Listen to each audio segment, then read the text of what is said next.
Mes chers compatriotes, chères Ivoiriennes, chers Ivoiriens, chers amis de la Côte d'Ivoire, ce 7 août 2020 marque le 60e anniversaire de l'indépendance de notre pays.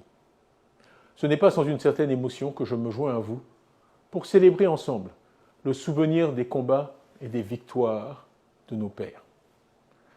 Sous la conduite éclairée de feu le président Félix Houphouët-Boigny et de ses compagnons, la Côte d'Ivoire, notre pays, a connu une transformation inégalée sur le plan physique, avec toutes les infrastructures dont nous jouissons encore jusqu'à ce jour, mais aussi et surtout, et de façon plus significative, notre pays a connu une transformation profonde en termes de valeurs, devenant pour les Ivoiriens, et au-delà pour de nombreux Africains qui y ont trouvé refuge, le pays de la paix et du dialogue.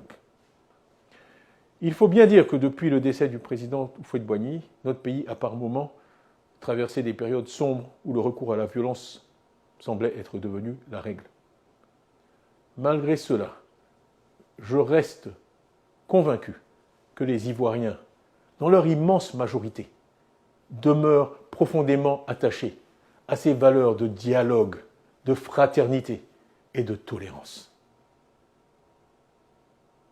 En 60 ans, d'immenses progrès ont été réalisés grâce aux efforts de tous, nos mères, nos filles et nos sœurs, si travailleuses, nos braves paysans, nos entrepreneurs dans tous les secteurs de l'économie, formels ou informels, nos travailleurs des secteurs sociaux, santé et éducation, nos infirmières, nos instituteurs, nos professeurs, nos médecins, nos fonctionnaires, nos agents des forces de défense et de sécurité.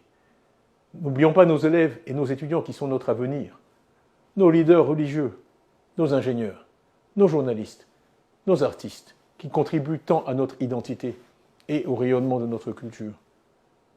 Et aussi nos sportifs. Je suis, comme tous les Ivoiriens, un passionné de sport. Je tenais donc, en cette journée historique, à reconnaître la contribution de chacune et de chacun, et à vous remercier tous du fond du cœur, pour nous avoir menés ensemble aussi loin en 60 ans. Nous sommes malheureusement de nouveau aujourd'hui à une période critique de notre histoire en tant que nation.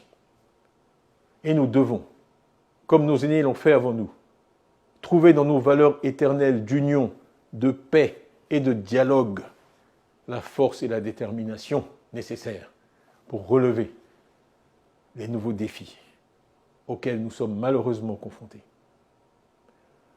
En ce jour du 7 août 2020, mon vœu le plus cher est que nous bâtissions ensemble une Côte d'Ivoire réconciliée et fraternelle pour le plus grand bonheur de nos populations, pour le bonheur de toutes les composantes de notre belle nation, dans toute sa diversité et dans toute sa richesse.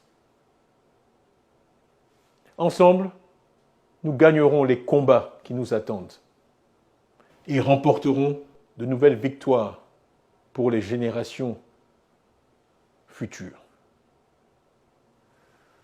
Je voudrais vous assurer, en cette date historique, que je serai à vos côtés dans ces combats, moi qui ai pratiquement le même âge que la Côte d'Ivoire. Bonne fête et que Dieu bénisse notre beau pays.